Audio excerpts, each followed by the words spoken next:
Bonjour Emmanuel et bonjour à tous. Bienvenue sur les nouveaux chemins de la connaissance.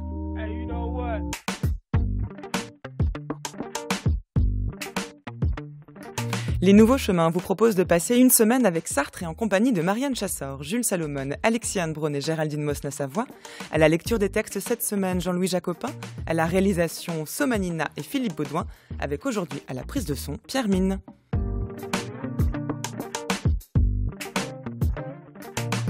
François Noudelman, quant à lui, vous donne rendez-vous à 10h50 pour son journal de la philosophie.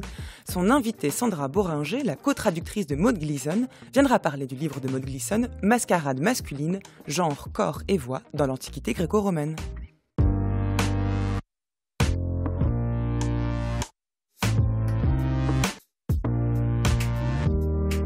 Après le garçon de café dans L'être et le néant lundi, le joueur de football dans la critique de la raison dialectique mardi et avant l'humaniste demain jeudi, pour le troisième temps de notre semaine sartrienne, j'ai le plaisir de recevoir aujourd'hui Frédéric Worms qui vient vous présenter un troisième personnage sartrien, l'intellectuel.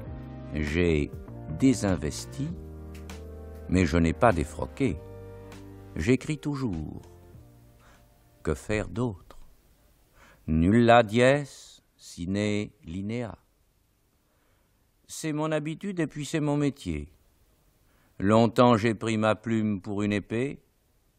À présent je connais notre impuissance. N'importe, je ferai des livres. Il en faut, cela sert tout de même. La culture ne sauve rien ni personne, elle ne justifie pas, mais c'est un produit de l'homme. Il s'y projette, s'y reconnaît. Seul ce miroir critique lui offre son image. Du reste, ce vieux bâtiment ruineux, mon imposture, c'est aussi mon caractère. On se défait d'une névrose, on ne se guérit pas de soi. Usé, effacé, humilié, rencoigné, passé sous silence, tous les traits de l'enfance sont restés chez le quinquagénaire. La plupart du temps, ils s'aplatissent dans l'ombre, ils guettent. Au premier instant d'inattention, il relève la tête et pénètre dans le plein jour sous un déguisement. Je prétends sincèrement n'écrire que pour mon temps. Pourquoi avoir refusé le prix Nobel? Parce que je ne vois pas pourquoi une cinquantaine de messieurs âgés et qui font de mauvais livres me couronneraient. C'est au lecteur à dire ce que je vaux, ça n'est pas à ces messieurs-là. L'honneur, c'est d'être lu. Mais oui, si vous voulez. C'est tout le même honneur. On se fait lire, on écrit donc on se fait lire, c'est tout. On essaie de se faire lire. Il y en a qui ne réussissent pas, pour des raisons diverses, qui d'ailleurs souvent ne viennent pas entièrement en deux. Puis il y en a qui réussissent, voilà tout ce qu'on peut dire. Mais je ne me laisserai jamais donner un prix actuellement ou récompensé par une petite élite de 50 personnes dont je ne sais même pas si elles comprennent ce que je fais. Bonjour Frédéric Worms. Bonjour Adèle. Bienvenue sur Nouveau Chemin de la Connaissance. Vous Merci êtes de l'invitation. Professeur de philosophie à l'École normale supérieure de la rue d'Ulm, auteur notamment d'un ouvrage intitulé La philosophie en France au XXe siècle, Moment, ouvrage dans lequel on trouve plusieurs chapitres consacrés à Sartre dont nous parlons aujourd'hui, et en particulier de la figure de l'intellectuel.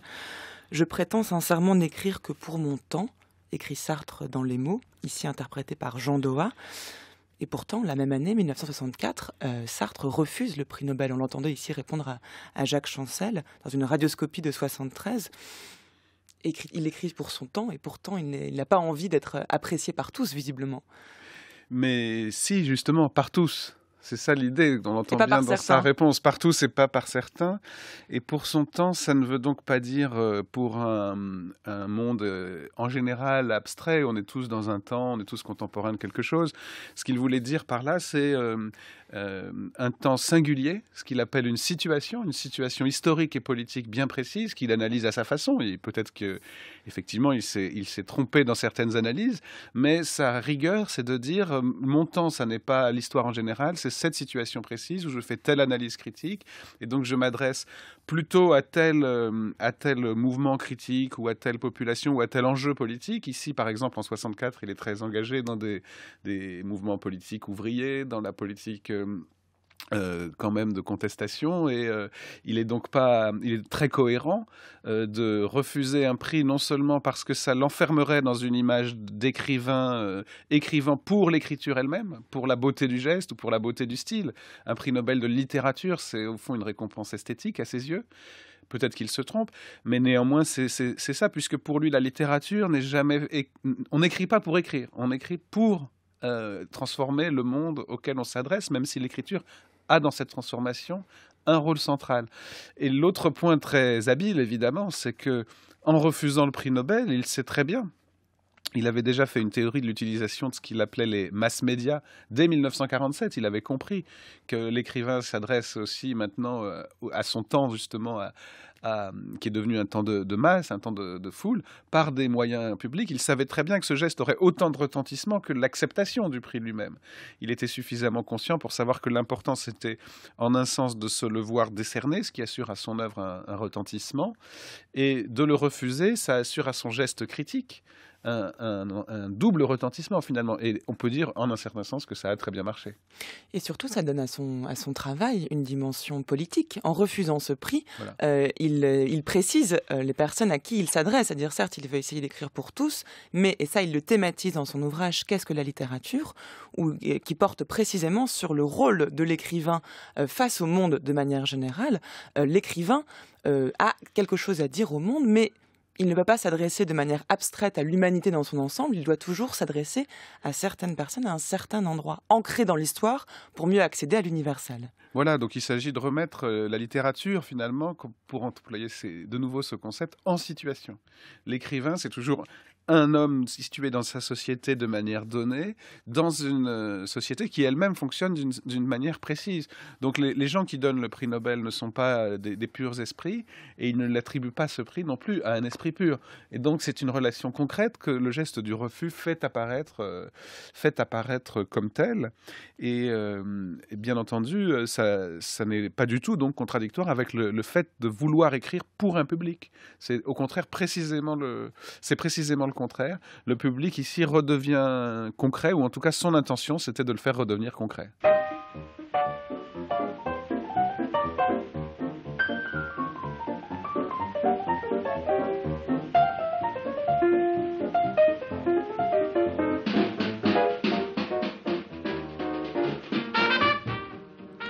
Un des principaux motifs de la création artistique est certainement le besoin de nous sentir essentiels par rapport au monde. Cet aspect des champs ou de la mer, cet air de visage que j'ai dévoilé, si je les fixe sur une toile, dans un écrit, en resserrant les rapports, en introduisant de l'ordre là où il ne s'en trouvait pas, en imposant l'unité de l'esprit à la diversité de la chose, j'ai conscience de les produire, c'est-à-dire que je me sens essentiel par rapport à ma création. Mais cette fois-ci, c'est l'objet créé qui m'échappe. Je ne puis dévoiler et produire à la fois. La création passe à l'inessentiel par rapport à l'activité créatrice.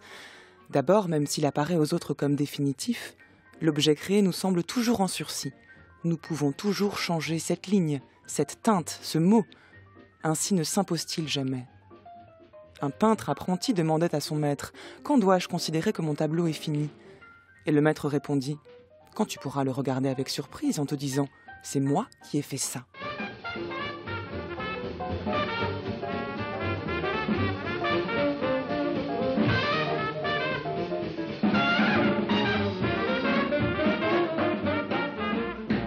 Je veux témoigner dans la rue parce que je suis un intellectuel et que je pense que la liaison du peuple et des intellectuels qui existait au XIXe siècle, pas toujours, mais qui a donné de très bons résultats, devrait être retrouvée aujourd'hui. Il y a 50 ans que le peuple et les intellectuels sont séparés. Il faut maintenant qu'ils ne fassent plus qu'un. Frédéric Worms, comment s'effectue l'articulation entre un engagement thématisé dans et par la littérature, comme c'est le cas dans l'ouvrage « Qu'est-ce que la littérature ?» dont je viens de lire un extrait. C'est essayer de créer un rapport essentiel au monde à un engagement politique. On vient d'entendre ici la façon que Sartre a eu de s'adresser aux ouvriers de l'usine Billancourt en mai 68, où il en appelle à la solidarité entre le peuple et les intellectuels. Il y a un glissement ici qui s'opère. Et c'est d'ailleurs tout l'intérêt de cette réflexion sur l'engagement et la figure de l'intellectuel chez Sartre, de comprendre cette articulation. Oui, parce qu'on vient d'avoir avec ces deux extraits, au fond, les deux extrêmes, non seulement deux extrêmes, mais deux extrêmes de l'analyse de Sartre sur la littérature, qui fait, selon lui, de la littérature un art mixte, qui est en font pour lui le seul art vraiment intéressant. Parce que d'un côté, c'est un art pour lequel le langage, comme il le dit à propos de la poésie, n'est pas seulement un véhicule transparent d'idées, mais un objet en soi, qui nous donne un rapport au monde par sa sensibilité même, qui, dans la poésie notamment, et c'est son problème avec la poésie, on y reviendra peut-être tout à l'heure, dans la poésie, le langage est pris comme objet matériel, comme objet sonore. Il s'agit de jouer avec la matérialité du son linguistique. Mais en même temps, le langage, c'est un univers de signification. Et de signification qui a pour fondement ultime d'éclairer la vie humaine individuelle et collective, morale et politique. Et donc la littérature est au fond le seul art véritablement capable d'engagement, puisqu'il éclaire cette vie, et l'écrivain n'a au fond pas le choix, puisqu'il manie aussi des significations, et pas seulement, on pourrait dire, du sensible, comme le peintre manie de la couleur et le musicien manie du son.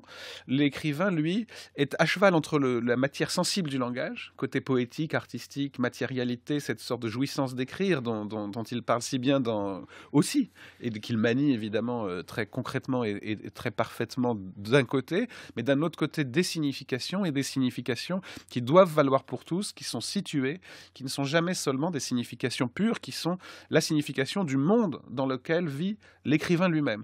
Et donc l'écrivain est double, et il doit assumer cette dualité.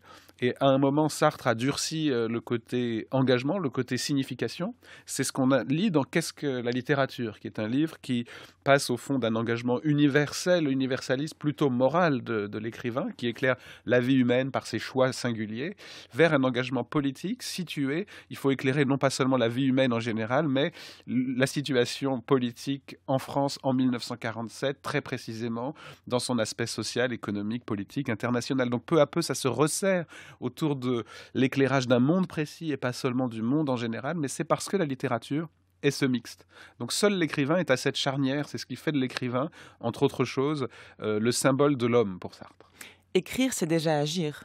Écrit Sartre dans Qu'est-ce que la littérature, l'écrivain a un rôle de médiateur entre ce qu'il a à dire lui-même et le monde et les habitants de ce monde, mais en écrivant, l'auteur dévoile quelque chose et il n'a pas le choix d'ailleurs que de devoir prendre position, puisque dévoilant le monde, il s'en sent responsable. Il n'y a aucun rapport innocent face à un monde que nous nommons.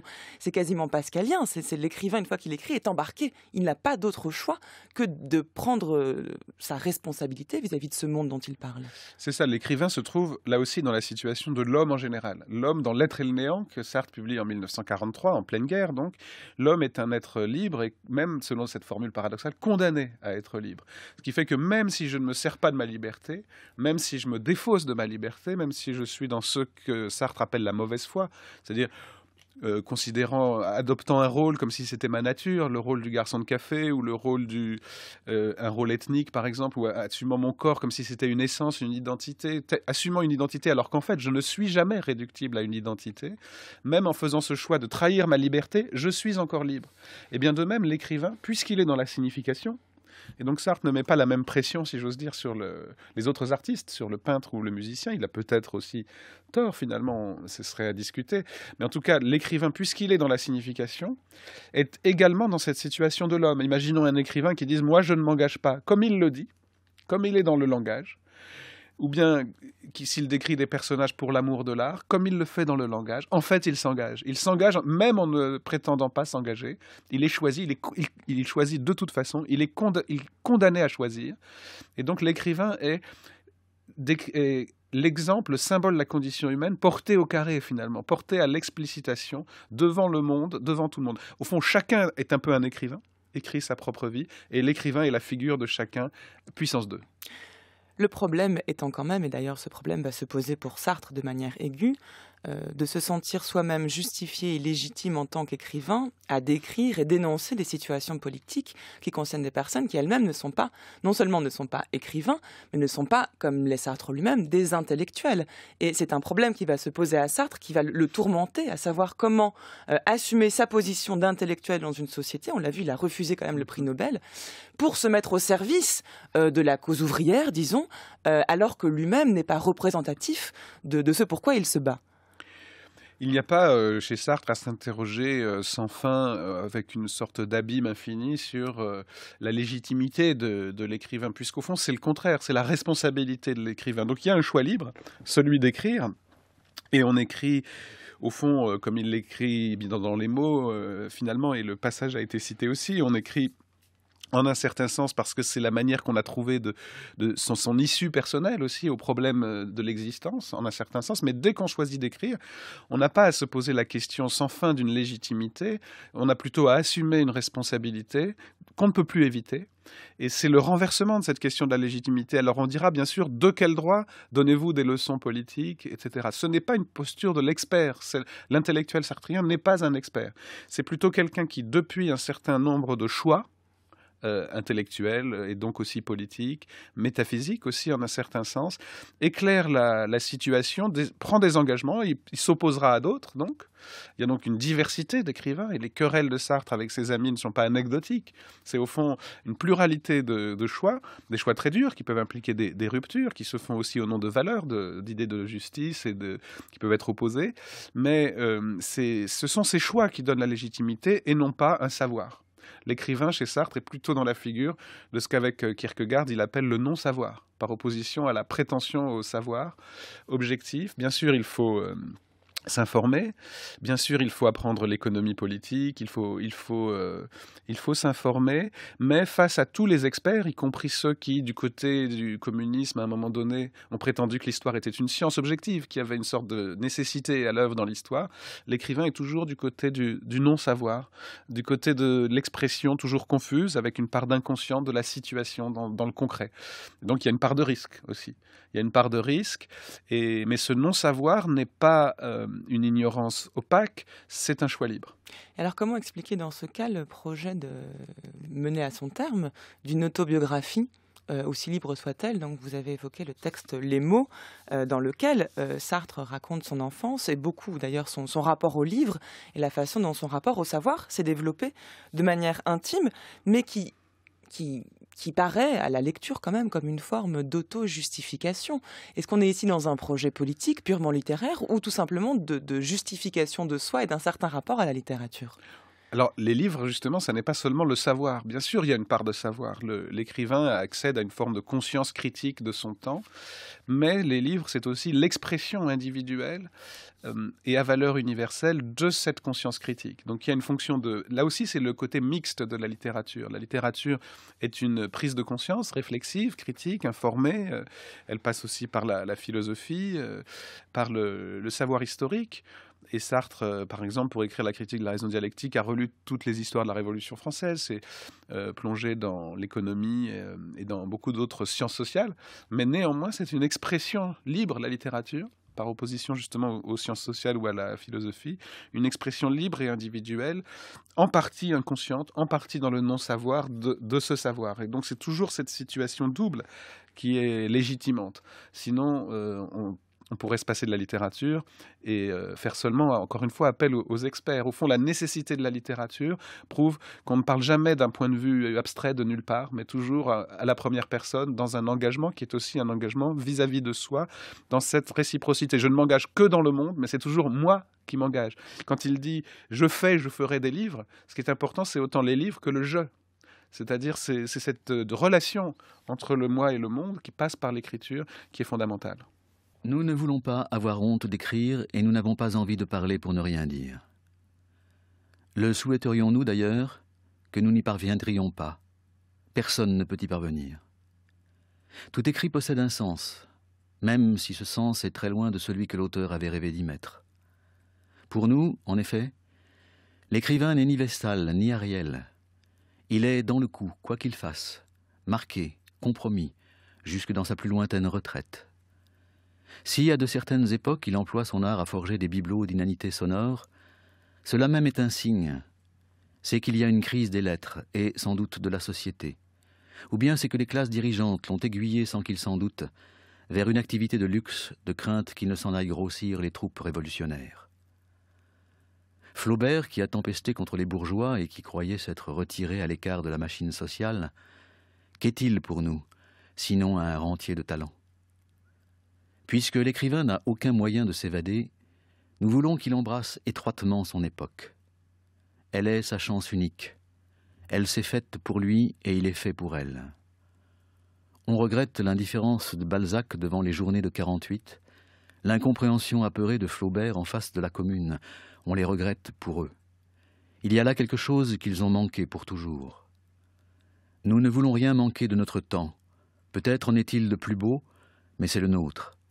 Nous n'avons que cette vie à vivre, au milieu de cette guerre, de cette révolution peut-être. L'écrivain est en situation dans son époque. Chaque parole a des retentissements, chaque silence aussi.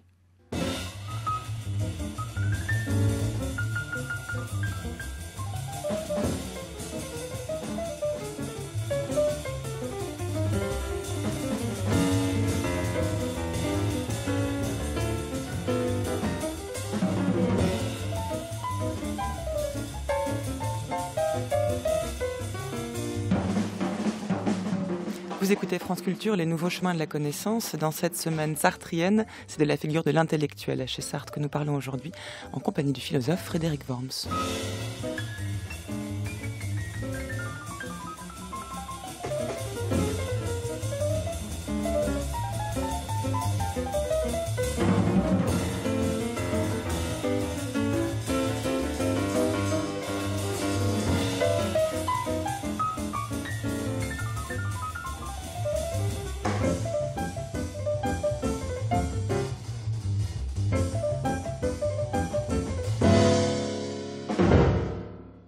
« 1945, c'est l'année de la création de la revue Les Temps modernes, pour laquelle Sartre rédige une présentation dont on vient d'entendre un extrait, texte magnifique, très bien interprété en plus par le comédien Jean-Louis Jacopin. « Nous ne voulons rien manquer de notre temps, peut-être en est-il de plus beau, mais c'est le nôtre, dit-il. » Ici, ce qui est intéressant, c'est que nous sommes dans un engagement qui est clairement assumé de l'intellectuel vis-à-vis de son temps au sein d'une revue.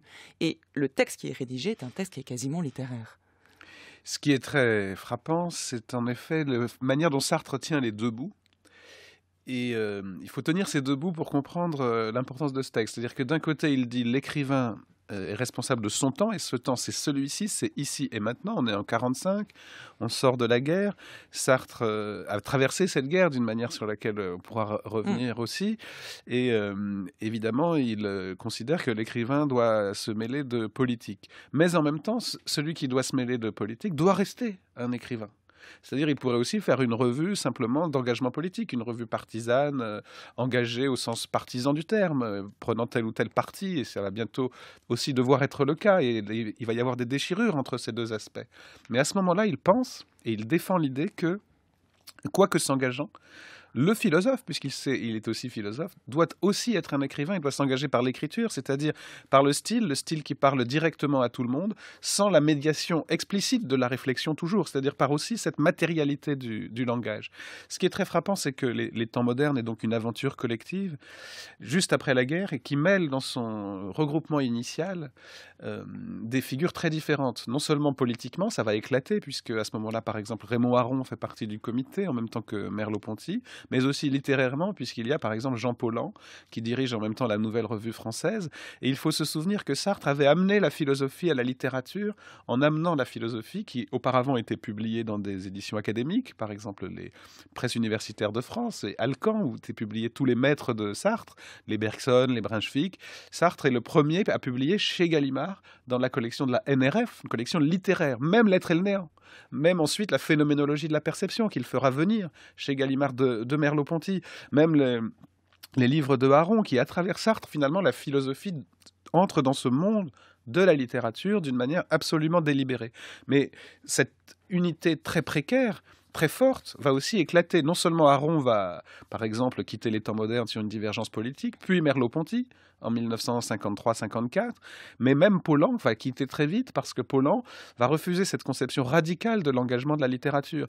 Il écrit, et Arlette Elkaïm, Sartre cite ce passage dans la préface qu'elle a faite pour Qu'est-ce que la littérature et la présentation des temps modernes dans la collection de poche chez Gallimard.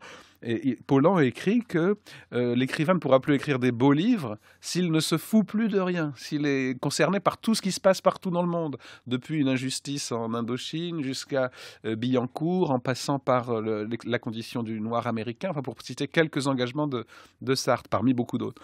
Et Paulan résiste finalement à cette idée. La littérature doit garder cette visée esthétique, au fond, que l'engagement universel risque de compromettre. Et donc, la position de Sartre, assez précaire, mais très forte, c'est de dire qu'il faut prendre des engagements politiques, au risque d'ailleurs de se diviser, mais en restant écrivain, au risque de compromettre la littérature. Cette position qu'il va maintenir, contre vents et marées, est assez fragile. Il y a un autre aspect, si on a un instant dans la présentation des temps modernes, c'est aussi, ils innovent non seulement dans le projet, mais dans la structure même de la revue et des types de textes. Par exemple, il dit on va proposer des analyses philosophiques, des textes littéraires, mais aussi de l'analyse de faits divers. Toute la situation d'un monde peut être contenue dans un petit fait divers apparemment individuel. Donc c'est aussi une revue qui est tout à fait nouvelle dans sa structure même, dans son genre d'écriture, dans son rapport à l'actualité, dans son rapport au monde. Elle se veut fondamentalement concrète. Elle naît au lendemain de la Seconde Guerre mondiale, en 1945. Seconde Guerre mondiale à propos de laquelle Sartre affirme qu'elle a littéralement coupé sa vie en deux.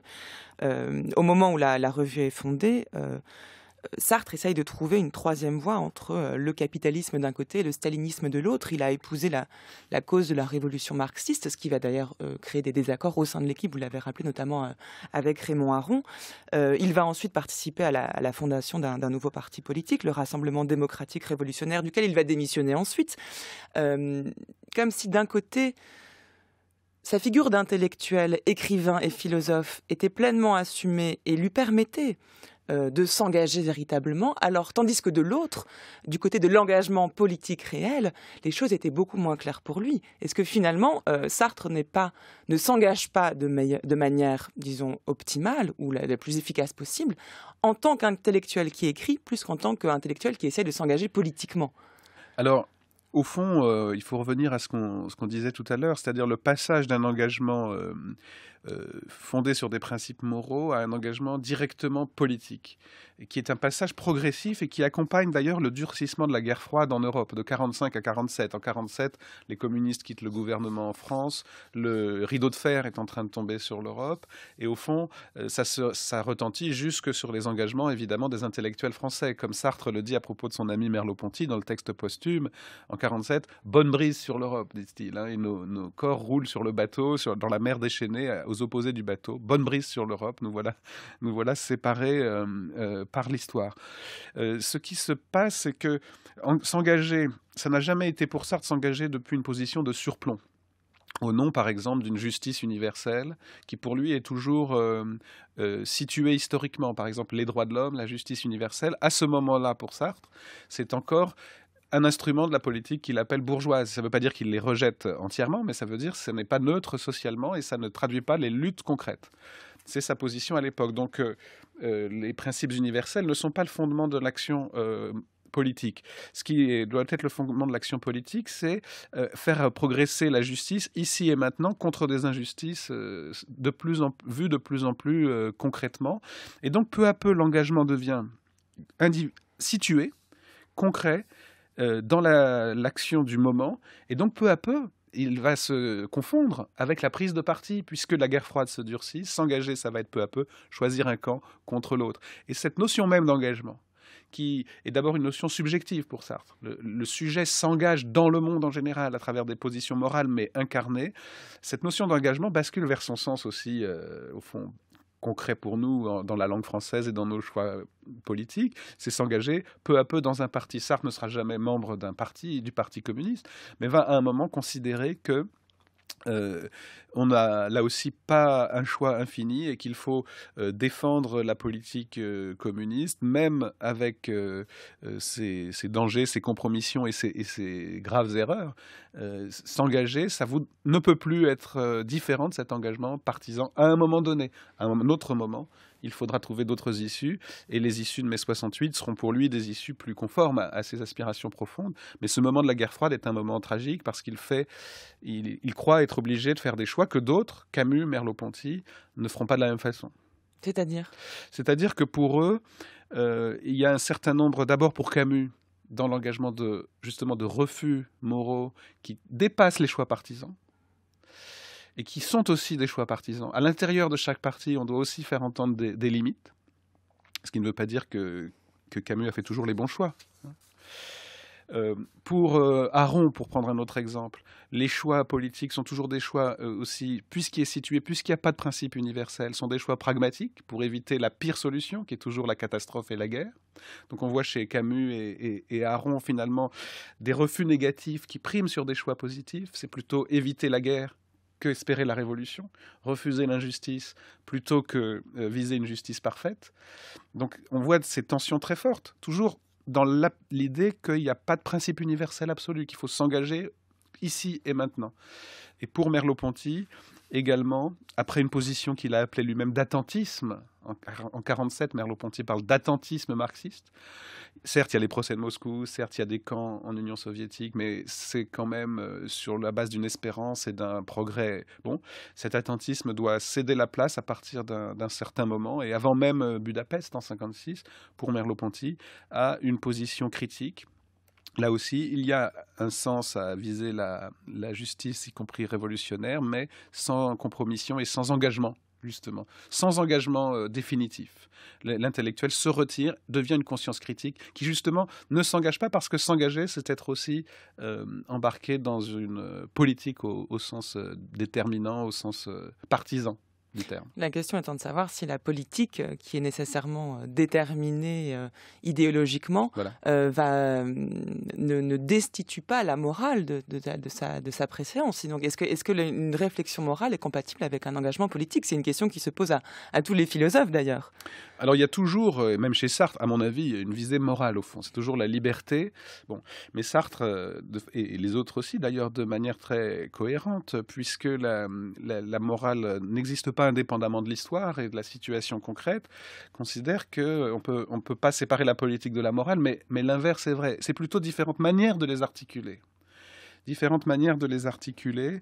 Et par exemple, le refus de l'injustice, y compris dans un parti qui vise à promouvoir la justice, devient un absolu pour Camus.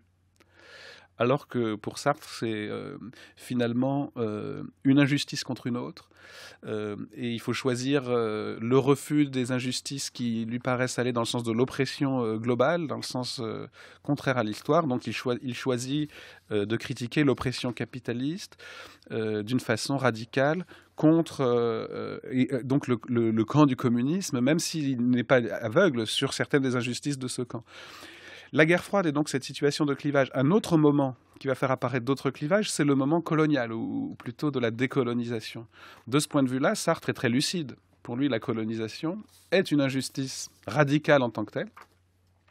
Et là, on peut dire que c'est plutôt la position de Camus qui devient compliquée, puisque, refusant l'injustice de certaines luttes contre la décolonisation, il ne critique pas directement toutes les injustices, disons, de la colonisation comme telle. Il faut être très prudent parce que là, il faudrait vraiment regarder les textes de très près.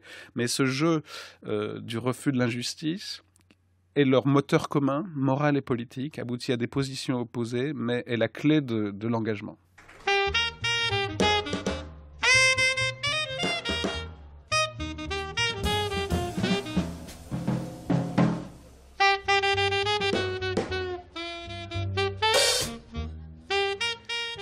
Qu'est-ce donc que vous espériez quand vous ôtiez le bâillon qui fermait ces bouches noires? Qu'elles allaient entonner vos louanges? Ces têtes que nos pères avaient courbées jusqu'à terre par la force, pensiez-vous, quand elles se relèveraient, lire l'adoration dans leurs yeux? Voici des hommes debout qui nous regardent, et je vous souhaite de ressentir comme moi le saisissement d'être vus. Car le blanc a joui 3000 ans du privilège de voir sans qu'on le voie. Il était regard pur. La lumière de ses yeux tirait toute chose de l'ombre natale. La blancheur de sa peau, c'était un regard encore, de la lumière condensée. L'homme blanc, blanc parce qu'il était homme, blanc comme le jour, blanc comme la vérité, blanc comme la vertu, éclairait la création comme une torche, dévoilait l'essence secrète et blanche des êtres. Aujourd'hui, ces hommes noirs nous regardent, et notre regard entre dans nos yeux. Des torches noires, à leur tour, éclairent le monde et nos têtes blanches ne sont plus que de petits lampions balancés par le vent. Un poète noir, sans même se soucier de nous, chuchote à la femme qu'il aime. Femme nue, femme noire, vêtue de ta couleur qui est vie. Femme nue, femme obscure, fruit mûr à la chair ferme, sombre extase de vin noir. Et notre blancheur nous paraît un étrange vernis blême qui empêche notre peau de respirer, un maillot blanc, usé au coude et aux genoux, sous lequel, si nous pouvions l'ôter, on trouverait la vraie chair humaine, la chair couleur de vin noir.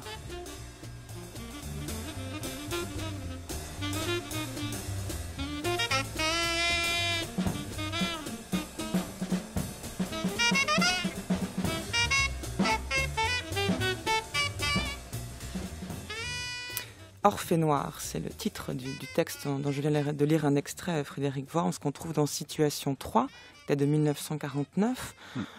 On y retrouve ici finalement les deux choses dont nous avons parlé jusqu'à présent, à la fois un engagement clair et concret ici vis-à-vis de ce que Sartre nomme la négritude, et la façon dont il l'écrit, on l'a entendu, c'est un texte qui est bouleversant de beauté. Le début d'Orphée noire est un texte absolument magnifique. Tout le texte est fondamental. Orphée noire, c'est d'abord la préface que Sartre a écrite pour une anthologie de poésie nègre et malgache, selon son titre complet, édité par son ami Léopold Senghor, qui deviendra évidemment président du Sénégal, et qui a été son condisciple, et dont il cite d'ailleurs plusieurs poèmes, dont celui que vous venez de lire, Femme nue, femme noire, dont il existe une très belle lecture d'ailleurs par Senghor lui-même, extraordinaire poème de Senghor. Sartre cite évidemment aussi d'autres poètes, notamment Aimé Césaire, dont on fête cette année le centenaire, et il y a deux enjeux très importants dans ce texte essentiel, peut-être trois d'ailleurs. Peut-être on peut commencer par le dernier d'ailleurs, celui que je pensais évoquer en dernier, parce que cette préface a pris une importance telle que, comme d'autres préfaces célèbres de Sartre, par exemple sa préface à l'œuvre de Jean Genet, qui est devenu un livre de 600 pages, ou sa préface à peu près 15 ans plus tard aux damnés de la terre de Frantz Fanon, qui est son autre grande préface sur ces questions finalement d'injustice coloniale, disons, et raciale. Et cette préface où il y a une tirade assez forte sur la violence politique et qui restait un des grands points de controverse sur la pensée politique de Sartre au début des années 60, ces préfaces sont devenues des textes majeurs de Sartre et sur les questions dont il parle, à tel point qu'elles ont presque masqué les livres auxquels elles devaient introduire. Au fond, la fonction d'une préface, c'est d'introduire. On comprend pourquoi ces auteurs s'adressent à Sartre. Il suffit de lire ces textes, et en même temps, il leur fait, comme disait Deleuze, des auteurs qu'il commentait, un enfant dans le dos, c'est-à-dire que la préface devient parfois plus importante à masquer le livre. Or, cette anthologie de poésie nègre et malgache de Senghor est évidemment un manifeste en soi et un moment très important dans la constitution de la négritude comme mouvement culturel et politique. Un autre point très important de cette préface, c'est que, comme on l'a vu tout à l'heure, pour Sartre, la poésie n'est pas l'aspect le plus engagé de la littérature en principe. La poésie est pour lui le côté esthétique de la littérature. Il dit la poésie sert les mots et la prose se sert des mots. Voilà, c'est-à-dire qu'au fond, l'engagement commence avec la visée d'une signification et non pas avec la considération du langage comme matière sensible, comme on l'a vu tout à l'heure. Et pour lui, la poésie européenne était arrivée en fin de course. C'est une poésie qui, justement, se contemple, un peu une poésie de la Tour d'Ivoire. Et c'est le roman, au fond, le roman américain aussi, dont il s'inspire, y compris sur la condition noire, avec L'Homme invisible, et Richard Wright et Ralph Ellison, enfin les grands romanciers noirs américains. Et tout à coup, avec Césaire, avec Senghor, il découvre que la poésie peut aussi être un vecteur politique, avoir un sens politique dans la situation. Et dans Orphée noire, le titre même est révélateur, Orphée noire. Dans la préface, il découvre que la poésie peut redevenir, en raison de la situation, une expression politique. Pourquoi en raison de la situation? Parce que le noir a été non seulement dépossédé de son corps, de sa liberté, mais aussi de sa langue. Il est obligé d'écrire dans la langue de l'oppresseur. Le poète antillais, par exemple, écrit dans la langue du colonisateur. Il écrit dans la langue. La langue elle-même est un vecteur d'oppression. Et donc la poésie devient, par sa fonction de critique interne de la langue, par sa résistance au langage, dans le langage lui-même, par sa fonction de cri aussi, devient elle-même un facteur politique. Et donc, au fond, il y a une sorte de renaissance de la poésie grâce à la politique dans la poésie de la négritude, selon Sartre, et il rend un extraordinaire hommage dans ce texte à la littérature qui évidemment, comme vous le disiez, au fond, l'oblige lui-même à écrire poétiquement sur la poésie. Et donc, on touche évidemment dans ces passages, c'est peut-être le plus beau texte de Sartre sur la poésie. Et enfin, dernier point, évidemment, il y a l'engagement politique comme tel. Et là, Sartre, évidemment, a été parmi les plus lucides et les plus forts sur cette question noire, comme il l'aura été aussi juste après sur la question juive. Avec cette idée sur la question noire, il va peut-être plus loin que sur la question juive, les célèbres réflexions sur la question juive, pour une raison qu'il dit lui-même, c'est que le noir est aliéné dans son corps lui-même. Il ne peut pas échapper à sa négritude. La négritude est un trait corporel que l'oppresseur a désigné comme un facteur d'identité, d'aliénation, d'exploitation.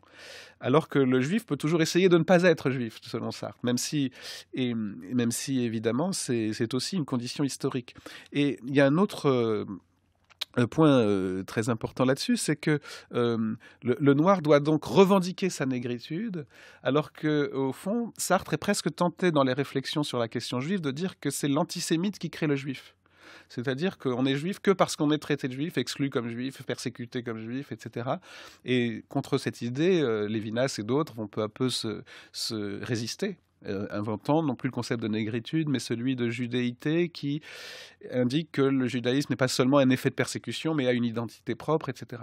Or, ce qui est intéressant, c'est que sur le noir, sur la question noire, Sartre est obligé de reconnaître que on n'est pas seulement noir sous le regard de l'autre, pas seulement le regard de l'autre qui nous fait noir, il y a une négritude qui peut être revendiquée positivement. Certes, cette négritude est d'abord une violence, elle est imposée par l'autre comme une identité, elle se traduit par des fers, par un asservissement, par l'esclavage, mais pour y échapper, il ne suffit pas d'être un homme libre et abstrait, il faut revendiquer sa situation. Donc le noir échappe à l'esclavage fondé sur la négritude par une liberté qui n'abolit pas la négritude. Et finalement, ça oblige Sartre à aller plus loin dans sa théorie de la liberté. On n'est pas seulement une liberté universelle, abstraite, toujours prise, mais une liberté là aussi située. Et la revendication de la négritude le frappe par cette manière d'assumer les caractères mêmes dont l'oppresseur se sert pour opprimer.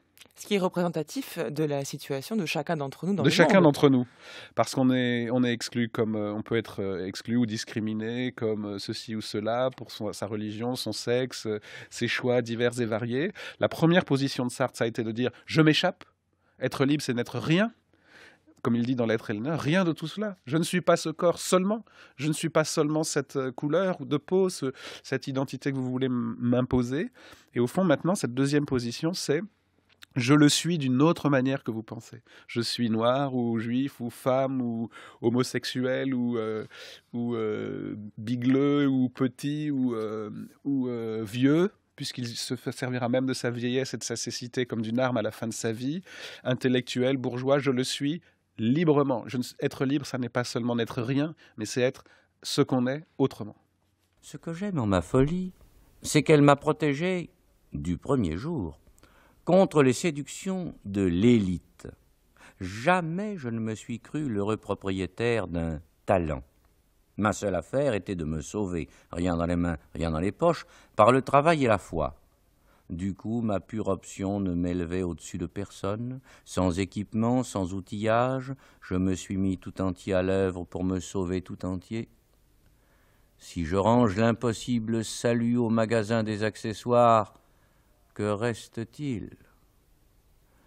Tout un homme fait de tous les hommes, et qui les vaut tous, et que vaut n'importe qui. Tout un homme fait de tous les hommes, et qui les vaut tous, et que vaut n'importe qui.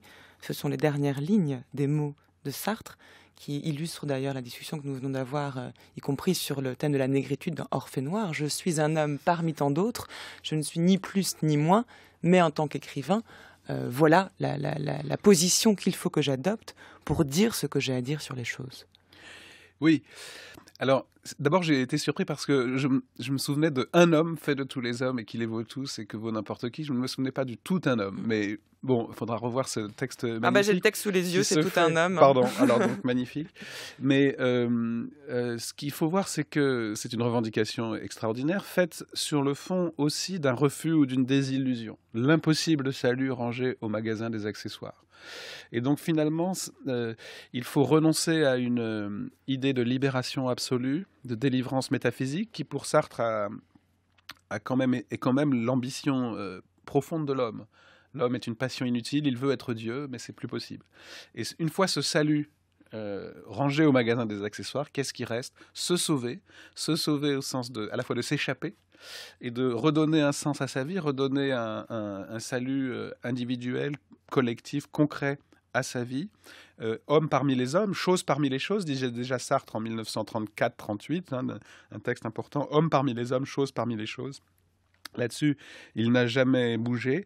Être un homme, ça n'est pas être un objet dans le monde, c'est être un sujet parmi d'autres sujets dans un monde auquel il faut donner sens. Et donc, entre le salut métaphysique absolu et l'objectivation, une histoire qui nous dominerait, il y a un intermédiaire, et cet intermédiaire, c'est la situation critique de l'homme que l'intellectuel incarne, non pas par exception, mais par redoublement. L'intellectuel n'est pas un surhomme, l'intellectuel c'est l'homme au carré, c'est l'homme qui assume pleinement cette tension qu'on a évoquée tout au long de notre discussion de la condition humaine en général.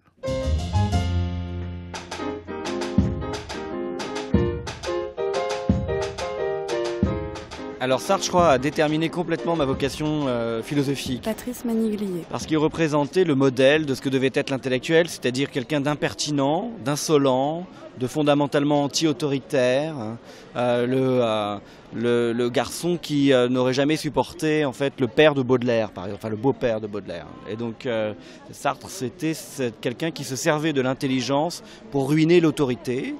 Et en fait, ça donnait une conséquence particulière qui était que ça ruinait sa propre autorité. C'est quelqu'un qui renonçait à parler au nom d'un mandat et à tenir une autorité particulière. Donc ça représentait la liberté pure.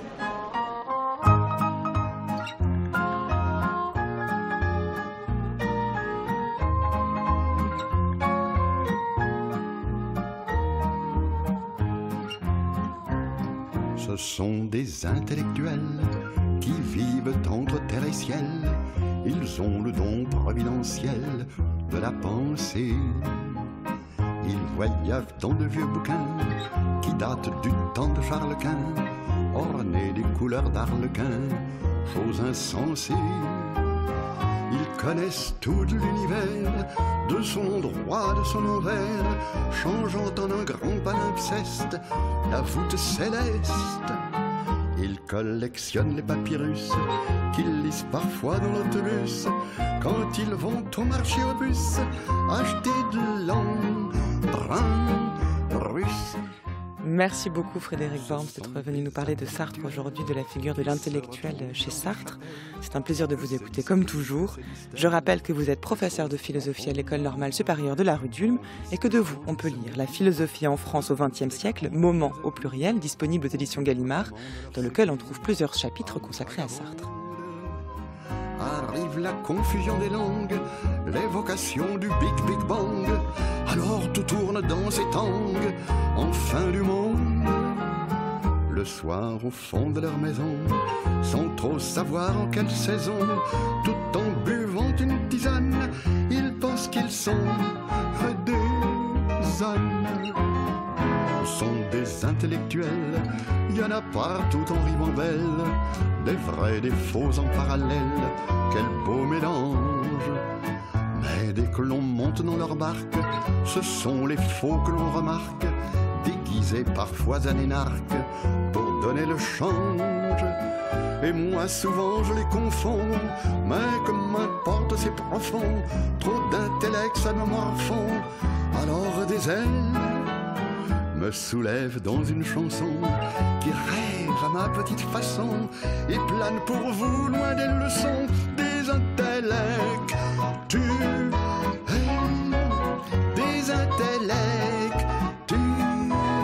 des intellectuels. Mais oui. Vous écoutez France Culture, les nouveaux chemins de la connaissance. Il est 10h50. C'est l'heure de retrouver, comme tous les jours, François Nudelman pour son journal de la philosophie. Bonjour François. Bonjour Adèle. Un philosophe doit-il être viril ou efféminé ? Dans l'Antiquité grecque et romaine, la manière de se présenter passe par des codes sociaux et sexuels qui concernent tous les orateurs. Les hommes ne sont pas d'emblée des hommes et se composent des masques.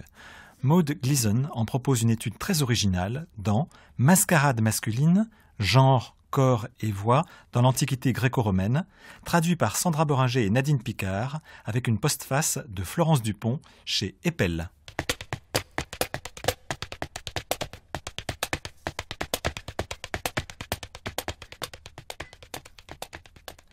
Sandra Boringer, bonjour. Bonjour. Vous êtes maître de conférence à l'Université de Strasbourg. Vous êtes une des traductrices donc, de ce livre qui aborde des auteurs souvent très peu cités, très peu commentés, de la seconde sophistique. Oui, en effet, Maud Gleason s'intéresse à ces personnages, plus que les auteurs d'ailleurs, puisque ce sont à la fois des rhéteurs, des professeurs de droit, des orateurs, des déclamateurs, des voyageurs, dans ce monde de l'époque impériale où la culture grecque est encore très importante. Elle va parler, j'en reparlerai aussi après, de Favorinus et de Polémon, mais elle s'intéresse aussi à des ouvrages qui ont été écrits à la fin du IIe siècle de notre ère, qui retracent les parcours de ces grands personnages, de ces grandes stars de cette époque. Alors, un des axes de l'étude de Maud Gleason, qui est professeur à Stanford, c'est l'art oratoire comme pratique, ces techniques d'éloquence qui ont évolué au cours des siècles, mais qui constitue effectivement quelque chose de majeur dans l'expression de la pensée et aussi la monstration des codes. Oui, en fait, pour elle, l'art oratoire, c'est une gymnastique de la masculinité. Oui. Donc, c'est quelque chose qui construit l'individu dans un rôle très, très important dans le cadre de la cité. Mais cet art oratoire, elle précise auparavant que c'est aussi le critère, ce qui fait montre d'un capital culturel qui va différencier certains individus des autres membres de la société. Et pour ce faire, il faut acquérir cette paideia, c'est à savoir la maîtrise de l'art de la parole en public. Mais cet art de la parole, c'est important pour les anciens, ce n'est pas uniquement une voix, mais c'est aussi un corps qui se présente à un public et donc qui demande véritablement un apprentissage de la maîtrise de soi et de la façon de se présenter. Et d'ailleurs, ce qui est intéressant, c'est que dans sa préface, Maud Gleason précise qu'elle a écrit ce livre sous influence et elle cite parmi ces influences des anthropologues et des sociologues, des gens qui ont pu faire de l'observation participante et elle cite en particulier Erving Goffman, justement sur l'importance du geste et du comportement. Oui, bien sûr, essentiel cette anthropologie. Donc les personnages ou les personnes qui sont évoquées sont notamment Favorinus et Polémon, des rhéteurs, des sophistes qui ont des styles très différents. Alors, il y a une première étude d'ailleurs sur Favorinus qui est très amusante parce que c'est un procès qui est organisé à sa statue, une sorte de dédoublement de Favorinus, jouant donc à la fois l'avocat et l'accusateur de sa statue. Oui, c'est très drôle. En fait, ce qui est intéressant dans l'ouvrage, c'est que c'est pas uniquement un traité théorique, c'est qu'elle va prendre des cas, elle va nous montrer donc Polémon et Favorinus comme deux extrêmes d'une forme de masculinité possible. L'un plutôt dans l'effémination chantante et l'autre plutôt dans une voix grave et austère. Voilà, ça c'est Polémon.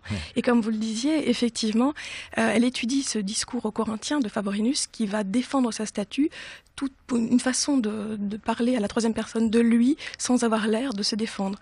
Et c'est une étude assez intéressante puisqu'il y a un jeu précisément sur l'identité. Oui. Alors Favorinus, donc c'est plutôt celui qui est du côté de l'efféminé, l'eunuque, et Polémon, c'est l'homme viril.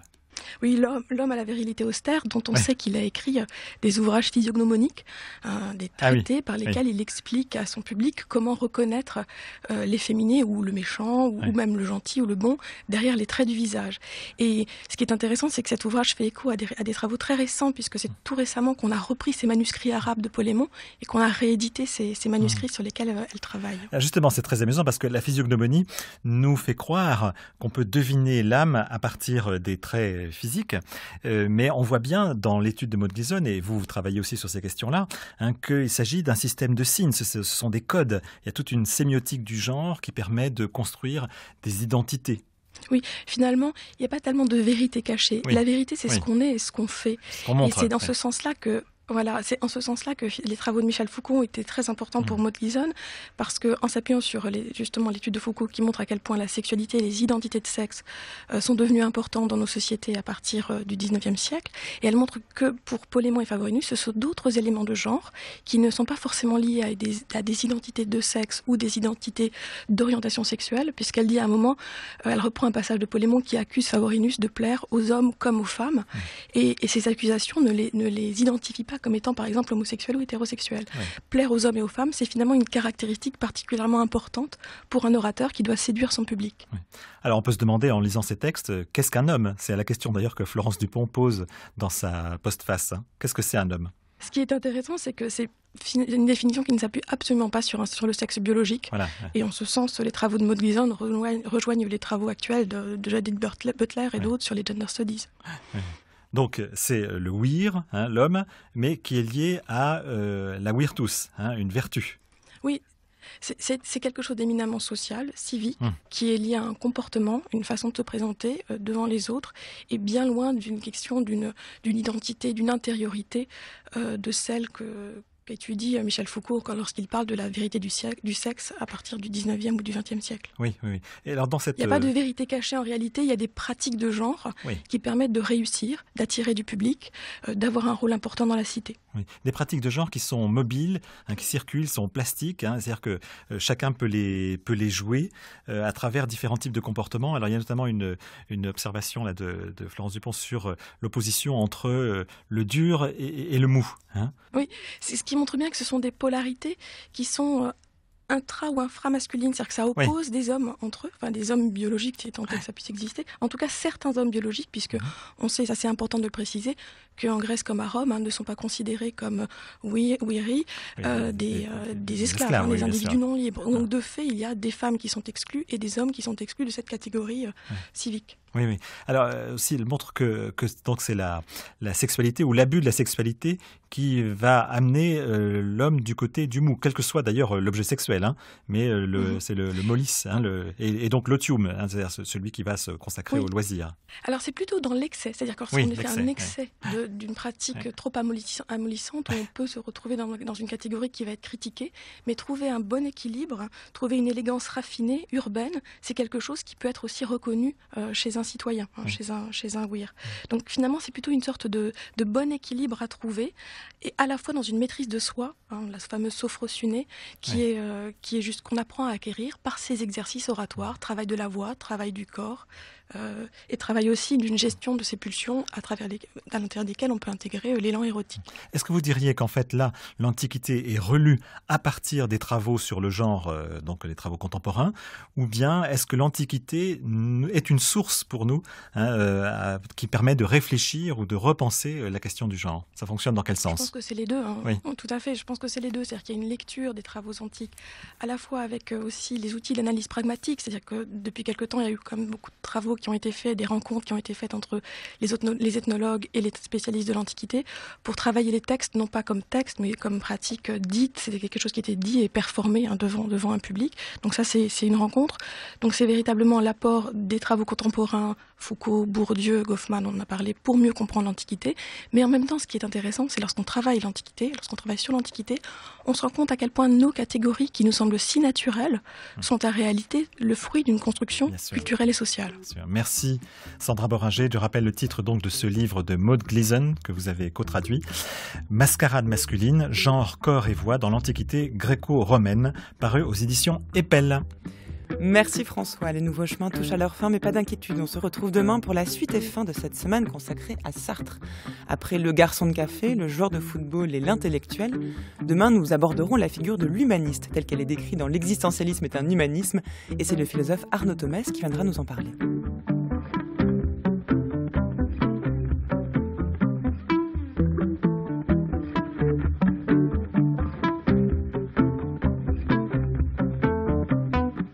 D'ici là, si vous souhaitez réécouter cette émission, rendez-vous sur le site de France Culture à la page des Nouveaux Chemins.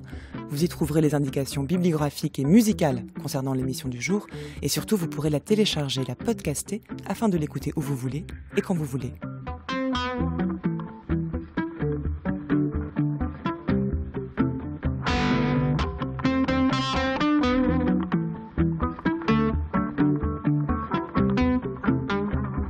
Et enfin, rendez-vous sur la page Facebook des Nouveaux Chemins où toute l'équipe met en ligne quotidiennement l'émission du jour.